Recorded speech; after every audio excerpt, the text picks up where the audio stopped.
கர்த்தரும் அருமை ரட்சகரும் மீட்பருமாய் இருக்கிற ஆண்டவராகிய இயேசு கிறிஸ்துவின் நாமத்தினாலே அன்பின் வாழ்த்துக்களை தெரிவித்துக் கொள்கிறோம். கடந்த நாட்களிலே புதிய காரியங்களை செய்வார் என்கிறதான தலைப்பின் கீழாக நம்ம அநேக காரியங்களை அநேக சத்தியங்களை பார்த்து கொண்டு வருகிறோம். இந்த நாளிலும் கூட தேவன் ஏசாயா தீர்க்கதரிசியின் புஸ்தகத்துல 41 அதிகாரம் 15 வசனத்துல ஆண்டவர் சொல்லுகிறார், நான் உன்னை புதிய எந்திரமாக நான் மாற்றுவேன் என்று சொல்லி. ஏசாயா 41 அதிகாரம் 15 வசனத்தை வாசிப்போமா? இதோ போரடிக்கிறதற்கு நான் உன்னை புதிதும் கூர்மையுமான பற்களுள்ள எந்திரமாக்குகிறேன். நீ மலைகளை மிதித்து நொறுக்கி குன்றுகளை பதருக்கு ஒப்பாக்கி விடுவாய். போதும், பார்க்கிறோம். நம்மை புதிய எந்திரமாக தேவன் என்ன செய்யறாரா? மாற்ற போகிறேன் என்று சொல்லி ஆண்டவர் சொல்லுகிறார். மலைகளை நொறுக்குகிற எந்திரமாக்குவார். தேவனுடைய அந்த புதிய ஜீவன் நமக்குள்ளாக வந்ததுனால மலை போல எத்தனை பிரச்சனைகள் எத்தனை பாடுகள் வந்தாலும் தேவன் சொல்லுகிறார், அதெல்லாம் உடைச்சு தள்ளுற மாதிரி நான் உன்னை புதிய எந்திரமாக நான் உன்னை மாற்றுவேன். அப்பொழுது அதை நொறுக்கி போடும். நம்மளை புதுசா ஒரு எந்திரமாக இப்ப இந்த பெரிய பெரிய மலைகள் எல்லாம் நொறுக்கி போடுகிறதான மிஷின் எல்லாம் இந்த நாட்கள்ல வந்திருக்குது இல்லைங்களா? ஒரு ஜேசிபி மாதிரி இல்ல நிறைய எந்திரங்கள் அந்த மலையை குடைஞ்சு ரோடாக்குற மாதிரி வழிகளை உண்டாக்குற மாதிரி எல்லாம் என்னது இந்த நாளில அப்படியேப்பட்டதான புதிய புதிய மிஷின்கள்லாம் இன்னைக்கு வந்திருக்கிறது. அப்படிதான் அந்த நாட்களில் எப்படி பெரிய மலையை கூட குடைஞ்சி வழிகள் எல்லாம் உண்டாக்கி மலை தேசத்துல எல்லாம் நல்ல ரோடுங்களை போட்டிருக்காங்கன்னா அதுக்கெல்லாம் இந்த மிஷின்க தானே காரணம். அப்படிதான் ஆண்டவர் சொல்றாரு, நான் உன்னை புதிதும் அது கூர்மையான எந்திரமாக்குவேன். ஒரு புது மிஷின் எப்படி மங்கி இருக்காது, மழுங்கலா இருக்காது இல்லைங்களா? புதுசு எப்பவுமே ஒரு புது கத்தி வாங்கினா அது ஷார்ப்பா இருக்குதுன்னு சொல்லிட்டு என்னது கடையிலேயே அதை நம்ம பார்த்து வாங்குவோம். ஒரு புது எந்திரமும் அப்படிதான். புது எந்திரத்துக்குள்ளாக ஒரு புது மிக்சி வாங்குறோம். அந்த மிக்சி ஜாரில் எதை பட்டாலும் ஸ்பீடா என்ன செய்யும், அதை அரைச்சு தள்ளிடும். அந்த அளவுக்கு அது ஷார்ப்பா அந்த பிளேட் எல்லாம் இருக்கும். அதே மாதிரி தான் ஆண்டவர் சொல்றாரு, நான் உன்னை புதிய கூர்மையுள்ள எந்திரமாக்குவேன். கூர்மையுள்ள ஷார்ப்பா இருக்கிறதான எந்திரமாக நான் உன்னை மாற்றுவேன் என்று சொல்லி ஆண்டவர் வாக்கு பண்ணுகிறதை பார்க்கிறோம். அருமையான தேவ பிள்ளைகளே, எத்தனை பிரச்சனைகள் வந்தாலும் அதை நொறுக்கி போடும் வல்லமையினாலே தேவன் என்ன செய்வார்? நம்மளை நிரப்புவார். குன்றுகளை பதரை போல நமக்கு முன்பாக அது பறந்து போகும்படியாக. இந்த பிரச்சனை தானே, அவ்வளவுதானே, பார்த்துக்கலான்னு சொல்ற மாதிரி தேவன் அப்படியே நம்மளை என்ன செய்வார்? தேவ பலத்தினாலே நம்மளை நிரப்பிடுவார்.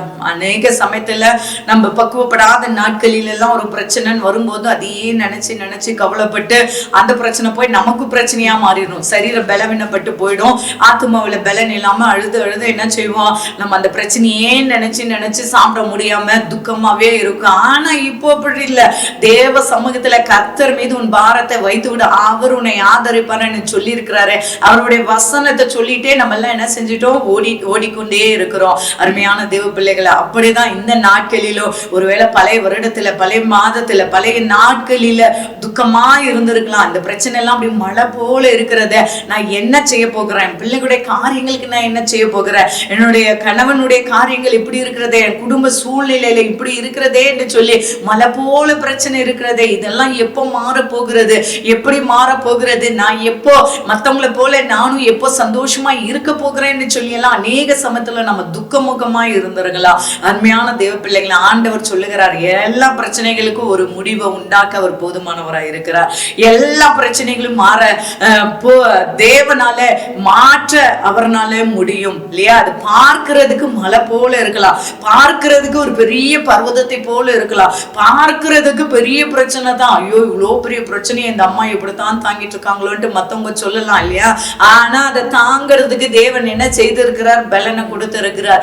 ஆனா அதுல இருந்து தப்பு வைக்க தேவன் என்ன செய்யறார்? நமக்கு இரக்கம் பாராட்டி இருக்கிறார். பாருங்க, தேவனை அறியாதவங்க எல்லாம் ஒரு பிரச்சனை வரும்போது அதுலயே அமர்ந்து போகிறாங்க. எத்தனை பேர் அந்த பிரச்சனையை தாங்க முடியாம தற்கொலை எல்லாம் பண்ணிக்கிறாங்க. எத்தனையோ பேர் ஐயோ இவ்வளவு பெரிய பிரச்சனையா, இந்த பிரச்சனையா, என் பிள்ளைக்கு இப்படி பிரச்சனையா என்ன சொல்லி ஹார்ட் அட்டாக் ஆகி மறிக்கிறதான எத்தனையோ ஜனங்கள் உண்டு இல்லையா?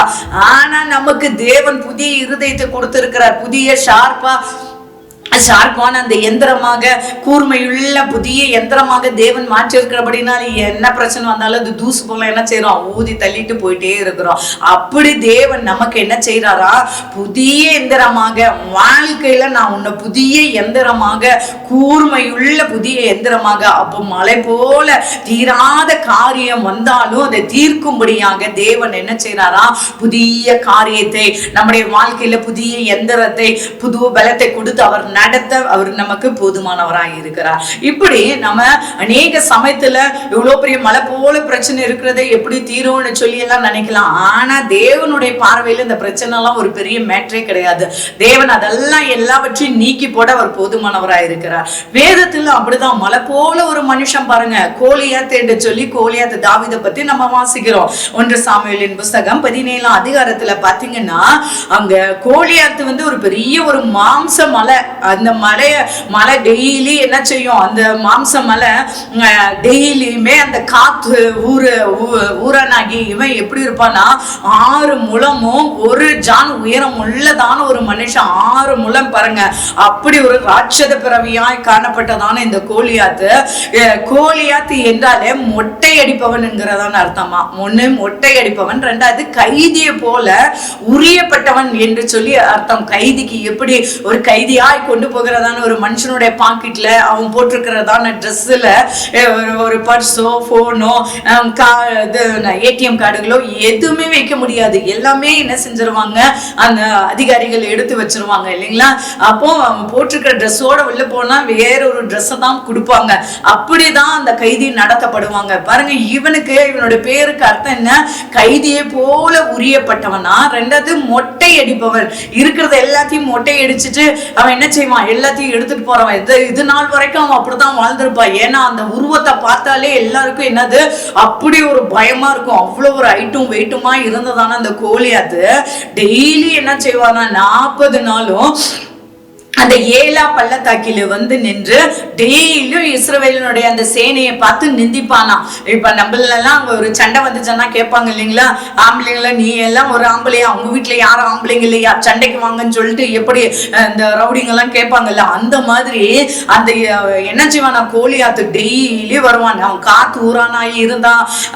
அவன் இப்படிப்பட்டதான உருவத்தை கொண்டு இருந்ததான ஒரு மனுஷனா இருந்ததுனால எல்லாருக்கும் என்னது, அந்த கோலியாத்தை பார்த்தா அவனை எதிர்த்து நிற்கிறதான ஒரு திராணியே இல்ல. அவனை பார்த்தாலே ஒரு பெரிய பயம் வரும். அப்படிதான் அந்த இஸ்ரவேல் சேனை எல்லாம் என்ன செய்யுமா, டெய்லி போவாங்க ஏலா பள்ளத்தாக்குல. அவன் வரும்போது இந்த சேனை எல்லாம் நின்றுட்டு இருக்கும். ஆனா அவனை எதிர்த்து நிற்க திராணி இல்லையே. அப்படி பயத்தோடு நடுக்கத்தோடு தான் இருப்பாங்க. டெய்லியுமே அந்த இஸ்ரவேலின் சேனையை நிந்தித்து பேசுவான். அவனை எதிர்க்க ஒருவரும் இல்ல.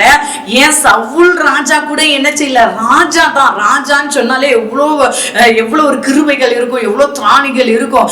ராஜான்னு சொன்னா ஒரு சோனாங்கி மாதிரி ஆளுங்களை ராஜாவா வைக்க மாட்டாங்க. அந்த ராஜா எப்படி இருக்கணும், பராக்கிரமசாலியா இருக்கணும். மற்ற நாடுகள் எல்லாம் எதிர்த்து இந்த ராஜாவை எதிர்த்து வந்தாலும் எல்லாத்தையும் தோற்கடிக்கிறதான அப்படிப்பட்ட கிருபெல்லாம் இருக்கும். அப்படி பலசாலிகளா இருப்பாங்க. அப்படிதான் அந்த சவுல் ராஜாவும் இருந்தாரு பாருங்க. சவுல் ராஜா கூட என்ன செய்யல, அந்த கோலியாத்தை எதிர்த்து நிற்க முடியல. அந்த கோலியாத்தை எதிர்த்து போராட பலன் இல்லை. அப்படியெல்லாம் டெய்லியுமே அந்த கோலியாத்தை என்ன செய்வான், டெய்லி வருவான். 40 நாளும் பாருங்க, ஒரு நாள் 2 நாள்ல 40 நாளும் அந்த ஏலா பள்ளத்தாக்குக்கு வந்துட்டு போயிட்டு உட்கார்ந்துக்குவான். இன்னைக்கு எதிர்க்க யார் இருக்கிறான், உங்கள யாருமே ஆம்பளை இல்லையா, உங்களை யாருமே எதிர்க்க வீரன் இல்லையான்னு சொல்லிட்டு என்ன செய்வான், டெய்லி வந்துருவான். அருமையான தேவ பிள்ளைகளே, அப்படி சவுல் ராஜாவா இருந்தும் கூட என்ன செய்ய முடியல, எதிர்த்து நிற்க முடியல. அப்படிப்பட்டதான நேரத்துல தாவீது பாருங்க, தாவீது ஆடுகளை மேய்த்து கொண்டிருந்ததான தாவீது தன்னுடைய சகோதரர்களை பார்க்கும்படியாக வந்ததான ஒரு தாவீது இஸ்ரவேலின் சேனைகளை நிந்திக்கிறதை பார்க்கிறான் பாருங்க. இந்த இஸ்ரவேல் சேனைகளை நிந்திக்கும் பொழுது பாருங்க, அவங்களுக்கு எல்லாம் என்ன வரும், அவங்க திட்டும்போது கோபம் வரும். ஐயோ இவனை போட்டா அடிச்சு போட்டுடலாமா, இப்படி எல்லாம் நினைக்கத்தான் செய்தாங்களே தவிர, ஆனா யாருமே எதிர்த்து நிக்கவே முடியல. யாரும் தைரியமா இந்த கோலியாத்தை போய் என்ன செய்யல, முடியல, எதிர்க்க முடியல. அப்படி அவ்வளவு ஒரு பலசாலியா இருந்தான், அப்படி பராக்கிரமசாலியா இருந்தான், அப்படி ஒரு ராட்சத பிறவியா இருந்ததுனால எல்லாருக்குள்ளாக ஒரு பயம். ஐயோ, இவனை எதிர்த்து நிற்க யாருனால முடியும்னு சொல்லி அப்படிதான் பயந்து கொண்டு இருந்தாங்க. அருமையான தேவ பிள்ளைகளை தாவீது பார்த்தான். தாவீது வேதத்துல வாசிக்கிறோம், அந்த 17ஆம் அதிகாரத்துல 26ஆம் வசனத்துல நீங்க வாசித்து பாருங்க. 1 சாமுவேலின் புஸ்தகம் 17ஆம் அதிகாரம் 26ஆம் வசனத்தை வாசிங்க. அப்பொழுது தாவீது தன் அண்டையிலே நிற்கிறவர்களை பார்த்து, இந்த பெலிஸ்தனை கொன்று இஸ்ரவேலுக்கு நேரிட்ட நிந்தையை நீக்குகிறவனுக்கு என்ன செய்யப்படும்? ஜீவனுள்ள தேவனுடைய சேனைகளை நிந்திக்கிறதற்கு விருத்த சேதனம் இல்லாத இந்த பெலிஸ்தர் எம்மாத்திரம் என்றான். பாருங்க, அங்க கோலியத்து என்னது அங்க வாசிக்கும் பொழுது இஸ்ரவேலின் சேனையை தான் நிந்தித்தான். ஆனா தாவீது சொல்லும் போது சொல்கிறார் பாருங்க, ஜீவனுள்ள தேவனுடைய சேனையை நிந்திப்பதற்கு அவன் விருத்த சேதனம் இல்லாத இந்த பெலிஸ்தன் எம்மாத்திரம் என்று சொல்லி அவனுக்குள்ளாக தாவீதுக்குள்ளாக ஒரு வைராக்கியம் பாருங்க. மலை போல பிரச்சனை தான், மலை போல ஒரு மனுஷன் தான் தாவீதோ. கோலியாத்தினுடைய கால் முழங்கால் அளவுக்கு தான் இருப்பாங்க, அந்த அளவுக்கு தான் இவங்களுடைய வயதும் இல்ல ஆள் உருவமோ அவ்வளவுதான் இருக்கும். சவுல் கூட என்ன செஞ்சாரு, கோலியாத் கூட போய் சண்டை போட போறியே, என்னுடைய ட்ரெஸ் வேணா போட்டு பாருன்ட்டு எல்லாம் சொல்றாரு பாருங்க தாவீதுக்கு. ஆனா தாவீதுக்கு அதுக்கு பழக்கமே இல்லை. ஏன்னா தாவீதுக்கு தலைச்சீரா வச்சியோ அந்த வெண்கலத்திலே எல்லா ட்ரெஸ் போட்டோ பழக்கமே இல்லை. ஏன்னா ஒரு மேய்ப்பனா இருந்ததுனால, ஆடுகளை மேய்த்து கொண்டு இருந்ததுனால ஆட்டு இடையனுக்கு உண்டான ட்ரெஸ் தான் போட்டிருந்தான். அப்படிதான் அவனுக்கு பழக்கப்பட்டவனா இருந்தான். ஆனாலும் அவனுக்குள்ளாக தேவன் அவனை ஒரு இயந்திரமாக பயன்படுத்தினார் பாருங்க. அவ்வளவு பெரியதான ஒரு பெரிய மலையை நூறுக்கு போடுகிறதான, நான் உன்னை புதிதும் கூர்மையான இயந்திரமாக்குவேன் என்று சொன்னதான தேவன் அப்படியே தாவீதை எடுத்து பயன்படுத்தினார் பாருங்க. தாவீது, நான் அந்த மனுஷனை, நான் அந்த கோலியத்தை நான் கொன்று போடுகிறேன், நான் அவனோடு கூட எதிர்த்து போராடுகிறேன் என்று சொல்லி தாவீது போன பொழுது அப்படி ஒரு தைரியமாக போகிறான் பாருங்க. தாவீதினுடைய கரத்துல இவன் இந்த ராஜாக்களுக்கு உண்டான ஒரு கத்தியோ பட்டயமோ அந்த மாதிரி எல்லாம் ஒண்ணும் இல்லை. அதெல்லாம் அவனுக்கு பழக்கமே இல்லை. அப்பதானே இவ்வளவு பெரிய ராட்சதனை பார்க்கிறதே அப்பதான் அவன். அதனால என்ன செஞ்சான், அவன் போய் 5 கூழாங்கற்களை தெரிந்து கொண்டான் என்று சொல்லி வேதத்துல வாசிக்கிறோம். 1 சாமுவேலின் புஸ்தகம் 17ஆம் அதிகாரம் 40ஆம் வசனத்தை வாசி பாருங்க. 17:40. தன் தடியை கையிலே பிடித்து கொண்டு ஆற்றில் இருக்கிற 5 கூழாங்கல்லுகளை தெரிந்தெடுத்து அவைகளை மேய்ப்பருக்குரிய தன்னுடைய அடைப்பையிலே போட்டு தன் கவனை தன் கையிலே பிடித்து கொண்டு அந்த பெலிஸ்தன் அண்டையிலே போனான். போதும் பாருங்க. அவன் 5 கூழாங்களை எடுத்து என்ன செய்யறான், தன்னுடைய அடைப்பையில வைத்து கொண்டு ஒரே ஒரு கல்லை மட்டும் எடுத்து அதை அப்படியே சுத்திட்டே போறான் பாருங்க. சுத்திட்டே போறான். அந்த கோலியாத்தை பார்த்திருப்பான். அங்க இருந்து பார்த்துட்டு என்னது ஒரு சின்ன பையன் என்னமோ சுத்திட்டு வரானேன்னு சொல்லிட்டு தான் நினைச்சு என்ன செஞ்சிருப்பான், வந்துட்டே இருந்திருப்பான். அப்படி வருகிறதான சமயத்துல இந்த தாவீது அந்த கவனை சுத்திட்டே இந்த கோலியாத்து போட்டிருக்கிறதான ட்ரெஸ் என்ன, எங்க கேப் இருக்குது, எங்க அடிச்சா இவன் சாகுவான்னு சொல்லிட்டு என்ன செய்யறான் பாருங்க. அவனை புதிதான ஒரு கூர்மையான எந்திரமாக தேவன் பயன்படுத்துகிறதுனால அந்த கோலியாத்துக்கு தலையிலிருந்து கால் வரைக்கும் ஃபுல்லுமே என்னது, வெண்கலத்தினால் ஆன ட்ரெஸ் பாருங்க. வெண்கல தலைச்சீரா போட்டிருந்தான். இந்த மார்பகத்திலையும் கால் வரைக்கும் அவனுக்கு என்னது, வெண்கல ட்ரெஸ் தான் அவன் போட்டிருந்தான். எந்த இடத்துலயுமே கேப்பே இல்லை. அந்த அளவுக்கு அவன் ட்ரெஸ் போட்டிருந்தான்னு சொல்லி 1 சாமுவேலின் புஸ்தகம் 17ஆம் அதிகாரம் 49-50ஆம் வசனத்தை வாசிங்க. 1 சாமுவேல் 17:49-50. தன் கையை அடைப்பைத்திலே போட்டு அதிலிருந்து ஒரு கல்லை எடுத்து கவனிலே வைத்து சுழற்றி பெலிஸ்தனுடைய நெற்றியிலே பட எறிந்தான். அந்த கல் அவன் நெற்றியிலே பதிந்து போனதினால் அவன் தரையிலே முகங்குப்புற விழுந்தான். இவ்விதமாக தாவீது ஒரு கவனினாலும் ஒரு கல்லினாலும் பெலிஸ்தனை மேற்கொண்டு அவனை மடங்கடித்து அவனை கொன்று போட்டான். பாருங்க, அவனை கொன்று போட்டான் என்று சொல்லி வாசிக்கிறோம். அப்போ இவன் ஒரு கல்லை மட்டும் எடுத்து அப்படியே சுத்திட்டு வர்றதை பார்த்து இந்த காத்தூரான் ஆகிய கோலியாத்தை என்ன நினைச்சிருப்பான், இவெல்லாம் ஒரு பொடி பையன், இவன் போய் சண்டைக்கு வந்திருக்கான் என்று சொல்லி எல்லாம் நினைச்சிருப்பான். அவன் என்னது மேல இருந்து கீழே வரைக்கும் ஒரே மாதிரி ட்ரெஸ் போட்டு இருந்ததுனால நெற்றி மட்டும் தான் திறந்துருந்துச்சு பாருங்க. ஃபுல்லுமே வெண்கலத்தினால் ஆனதான ஒரு பெரிய ட்ரெஸ் அவன் என்ன செஞ்சிருந்தான், கோலியாத்து போட்டிருந்தான். வெண்கலம் என்ன சொன்னா, இப்ப எல்லாம் அநேக அரசியல் தலைவர்கள் பெரிய பெரிய அதிகாரிகள் எல்லாம் என்ன செய்வாங்க, இப்ப பிரதமர் வராங்க இல்ல முதலமைச்சர் வராங்கன்னா அவங்க எல்லாம் உள்ள புல்லட் ப்ரூஃப்னு சொல்லிட்டு ஒரு என்னது ஒரு ட்ரெஸ் போட்டிருப்பாங்க.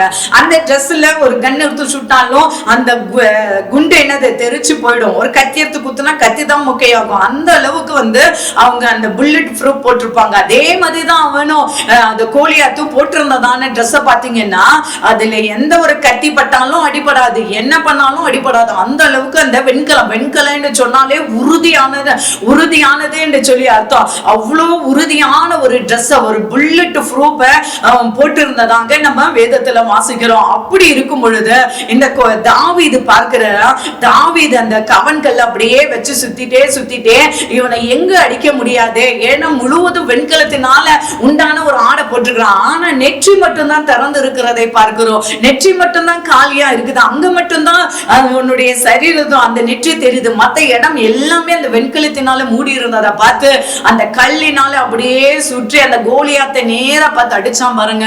அந்த கல் அப்படியே போய் நெற்றில பதிந்தது.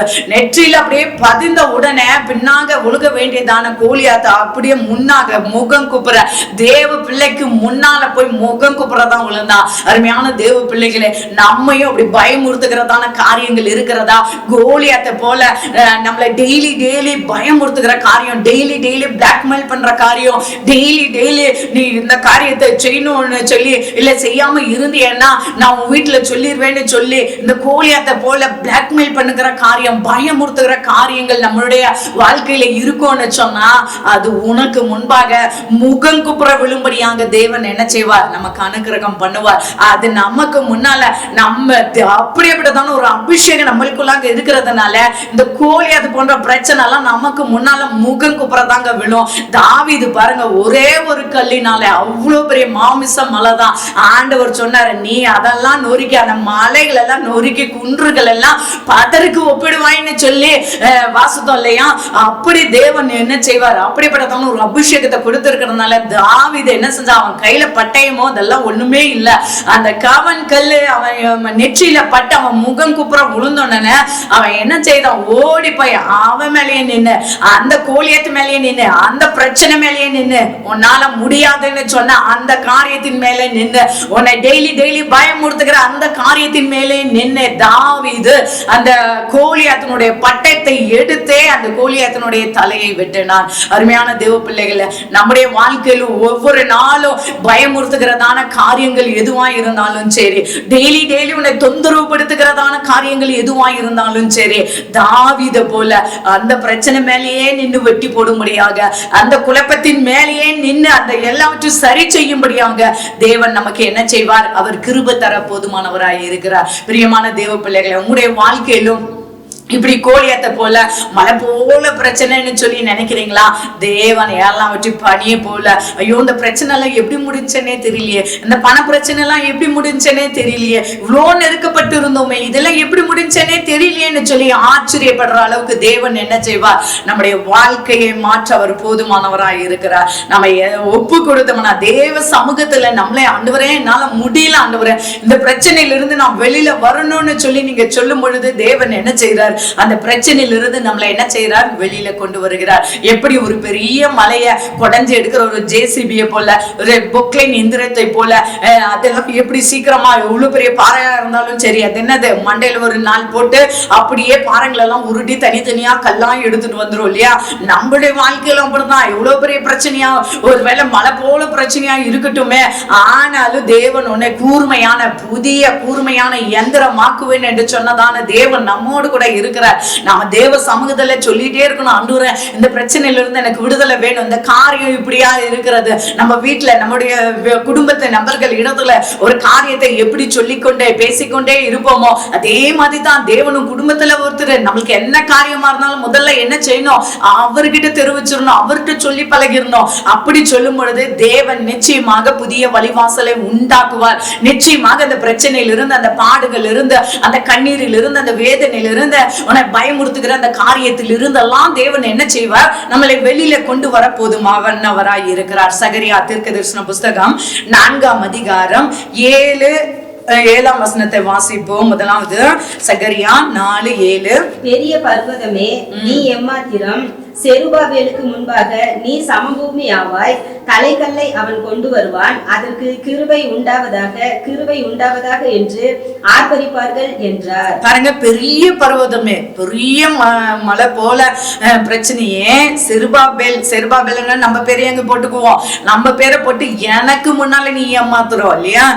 பெரிய பர்வதமே, செருபாபேலுக்கு முன்பாக நீ ஏமாத்துறோம், செருபாபேலுக்கு முன்பாக நீ சமபூமி ஆவாய்ன்னு சொல்லி ஆண்டவர் என்ன சொல்றாரு? வாக்கு பண்ணுகிறதான தேவன் ஒரு நாளும் என்ன செய்ய மாட்டார்? வாக்கு மாறவே மாட்டார். நம்முடைய வாழ்க்கையில பெரிய பர்வதம் போல இருக்கிறதான பாடுகளை அதை பார்த்து நம்ம சொல்லணும், நீ எனக்கு முன்னால ஏமாத்துறோம், எனக்கு முன்னால் நீ சமபூமி ஆவாய்ட்டு நீங்க சொல்லி பாருங்க.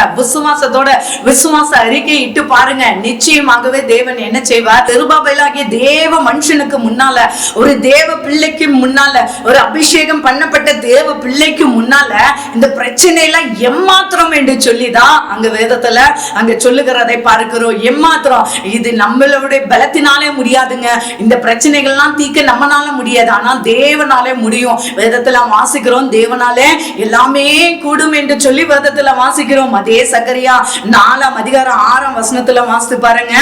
அப்பொழுது அவர் செருபாபேலுக்கு சொல்லப்படுகிற கர்த்தருடைய வார்த்தை என்னவென்றால், பலத்தினாலும் அல்ல பராக்கிரமத்தினாலும் அல்ல, என்னுடைய ஆவியினாலேயே ஆகும் என்று சேனைகளின் கர்த்தர் சொல்லுகிறார். பாருங்க, பலத்தினாலும் அல்ல, என்னுடைய பலத்தினால் அல்ல, என்னுடைய பராக்கிரமத்தினாலும் அல்ல, ஆனா தேவனுடைய ஆவியினாலே ஆகும் என்று சொல்லி வேதத்துல வாசிக்கிறோம். அப்ப தேவனுடைய ஆவியானவர் வந்துட்டாருன்னா, ஆவியானவருடைய கருத்துல உங்களுடைய பிரச்சனைகளை ஒப்பு கொடுத்துட்டீங்கன்னு சொன்னா அவர் பார்த்துக்கொள்வார். அப்ப நம்ம நிம்மதியா தூங்கலாம், நிம்மதியா இருக்கலாம் இல்லைங்களா?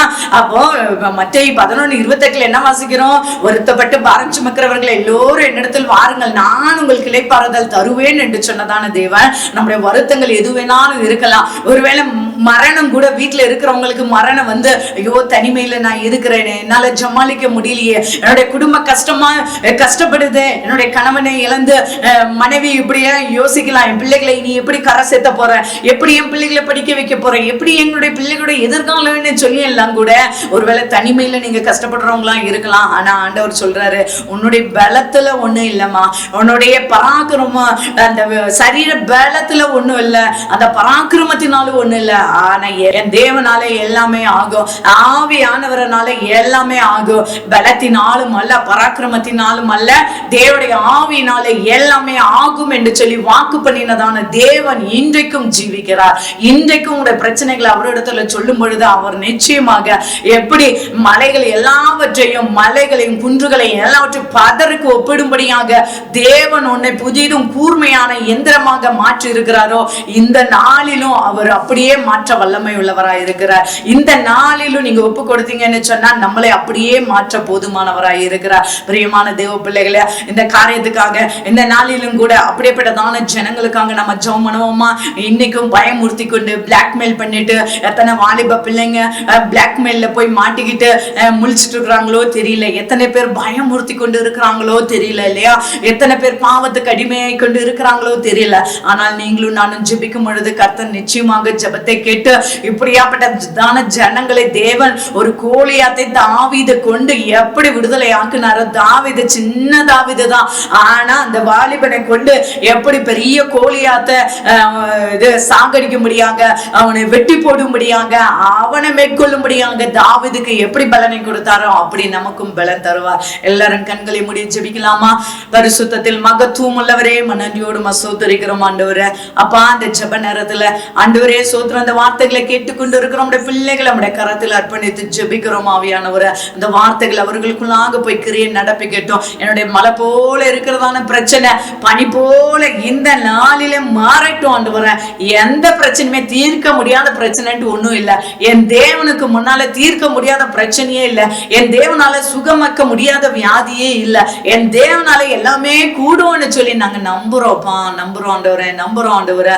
அப்பா, சோதரிக்கிற கத்தாவே, மலை போல போல இருக்கிறதான பிரச்சனை எல்லாம் பனி போல மாறட்டும். எல்லாம் பதற போல ஆண்டவரை ஒன்றுக்குமே உதவாதது. காற்று அடிச்சா எப்படி பறந்து போகிறதோ அப்படி பிரச்சனைகள் எல்லாம் பறந்து போகட்டும். இருக்கிற இடம் தெரியாம அழிந்து போகட்டும் ஆண்டவரே.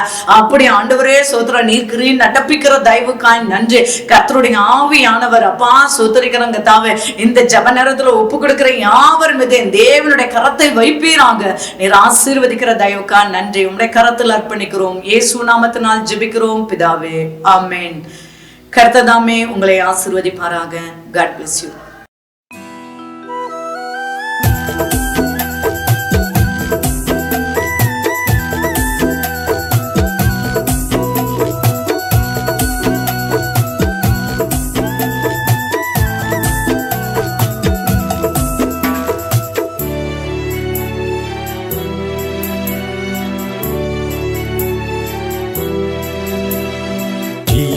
ஜீவதயாபரரே எங்கள் கிருபாதர பலியே, ஜீவதயாபரரே எங்கள் கிருபாதர பலியே.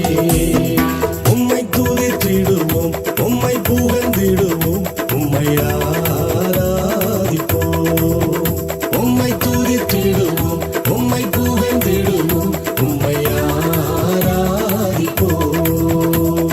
ஜீவதயாபரரே எங்கள் கிருபாதர பலியே, ஜீவதயாபரரே எங்கள் கிருபாதர பலியே.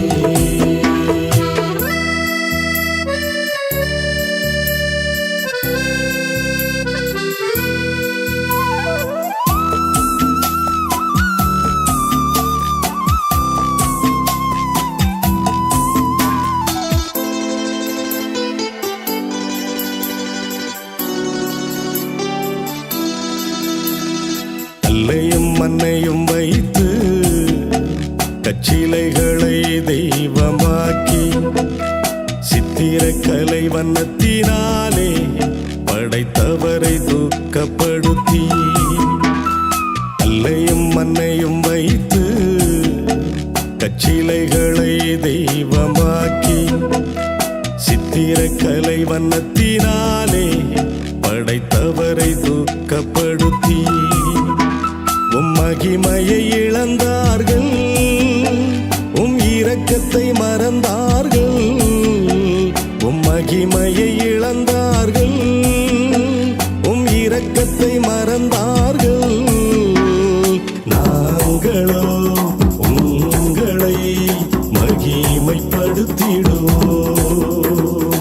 நாங்களோ உங்களை ஆராதிப்போம். நாங்களோ உங்களை மகிமைப்படுத்திடுவோம்.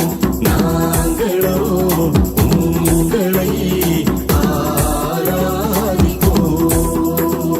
ஜீவதயாபரரே எங்கள் கிருபாதர பலியே, ஜீவதயாபரரே எங்கள் கிருபாதர பலியே. ஆராதிக்க வாருங்கள், ஆசீர்வாதத்தை பெற்று திரும்புங்கள். பரிசுத்த ஆவியோடும் உண்மையோடும் நமது தேவாதி தேவனை ஆராதிக்க, பரலோக பிரசன்னத்தை உணர, ஆவிக்குரிய வாழ்க்கையில் வளர, இன்னும் சிறந்து விளங்க, மெய்யான சத்தியத்தை கண்டுகொள்ள, தேவ சித்தத்தை அறிந்து கொள்ள, இந்த உலகத்தில் வெற்றியுள்ள வாழ்க்கை வாழ ஆராதிப்போம் வாருங்கள். நீங்கள் தொடர்பு கொள்ள வேண்டிய முகவரி Ooty new life church, 2B த்ரேசாவியூ, ஃபிங்கர் போஸ்ட், ஊட்டி. செல் 9443017645, 9361240636. உங்கள் வாழ்க்கையில் தீராத வியாதியா, கடன் தொல்லையா, தோல்வி நிறைந்த வாழ்க்கையா, தீய வல்லமைகளின் போராட்டமா? இவை அனைத்திலிருந்தும் மெய்யான விடுதலை பெற ஆசீர்வதிக்கப்பட்ட இயேசுவின் நாமத்தில் உங்களை அன்புடன் அழைக்கிறோம். நீங்கள் தொடர்பு கொள்ள வேண்டிய முகவரி Ooty new life church, 2B த்ரேசாவியூ, ஃபிங்கர் போஸ்ட், ஊட்டி. செல் 9443017645, 9361240636. இந்த நிகழ்ச்சியின் மூலம் நீங்கள் பெற்றுக்கொண்ட ஆசீர்வாதங்கள் மேலும் பலருக்கு கிடைக்க உங்கள் ஊக்கமான ஜெபங்களினாலும் காணிக்கைகளினாலும் நன்கொடைகளினாலும் தாங்குங்கள். உங்கள் காணிக்கைகளை போன்பே ஜிபே மூலம் செலுத்த வசதிகள் உண்டு. Phone number 9430171645. எங்களுடைய அக்கவுண்ட் விவரங்கள்: pastor Suri Stephen, Canara bank, account number 623821001237, IFSC code CNRB 0016238, Ooty Mary's hill branch. தொடர்புக்கு 9443017645.